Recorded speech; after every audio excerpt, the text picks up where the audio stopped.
শিশু কিংবা বয়োবৃদ্ধ, সামাজিক যোগাযোগ মাধ্যম বা নেট দুনিয়ায় একবারের জন্য হলেও যেন যেতেই হয়। যে কারণে কোটি মানুষ ব্যবহার করছে ফেসবুক ও ইউটিউব সহ ডিজিটাল প্ল্যাটফর্মের আরও বিভিন্ন জানালা। কিন্তু ব্যক্তিগত গোপনীয়তা বিঘ্ন হওয়া, হরহামেশাই অন্য ব্যবহারকারী দ্বারা বুলিং, আপত্তিকর ও অনাকাঙ্ক্ষিত কন্টেন্ট চোখে পড়া, গুজব বা মিথ্যা তথ্য সরবরাহের মতো হয়রানির কারণে প্রায়ই পড়তে হচ্ছে নানা বিড়ম্বনায়।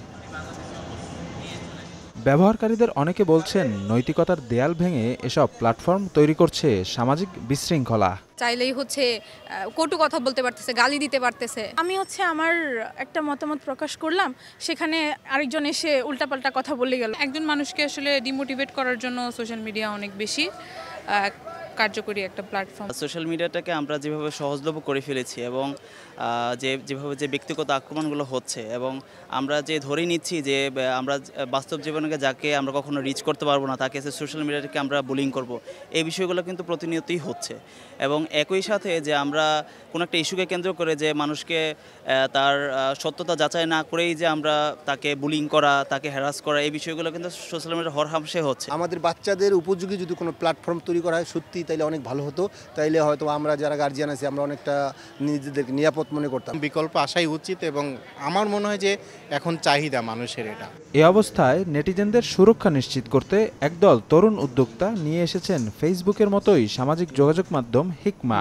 ব্যবহারকারীদের শতভাগ নিরাপদ রাখতে সর্বাধুনিক সব ফিচার যুক্ত করার দাবি তাদের। সোশ্যাল মিডিয়াটাকে আমি কেটে ফেলতে পারবো না, বরং সেটাকে আমার প্রতিকার করতে হবে, সেটাকে আমার রিহ্যাবিলিয়েট করতে হবে, সেটাকে ঠিক করতে হবে।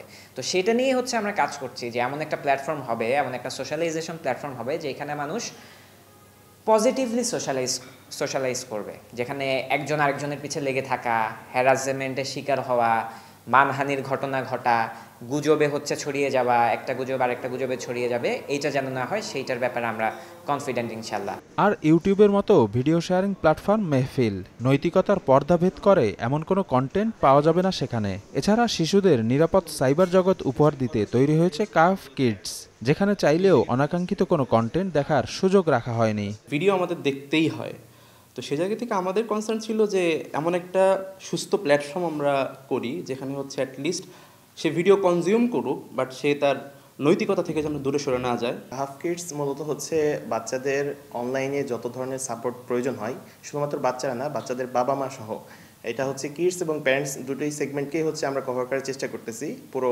অনলাইন ইকোসিস্টেম তৈরি করার চেষ্টা করতেছি। দেশীয় উদ্যোক্তাদের উৎসাহ দিতে সরকারকে এগিয়ে আসার আহ্বান বিশেষজ্ঞদের।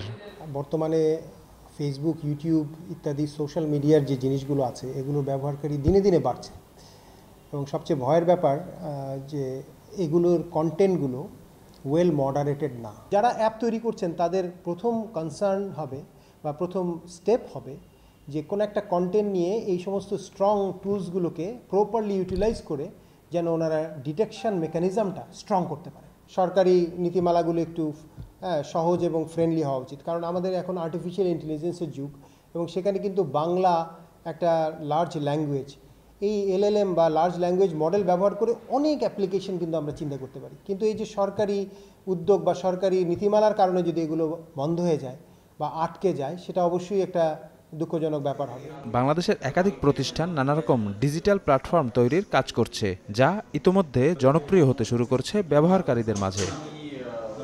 নিরাপদ সাইবার জগৎ উপহার দেবে এমন ডিজিটাল প্ল্যাটফর্মের চাহিদা এখন তুঙ্গে।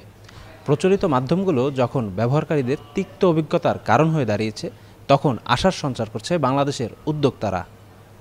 শফিক মুন্সি, সময় সংবাদ, ঢাকা।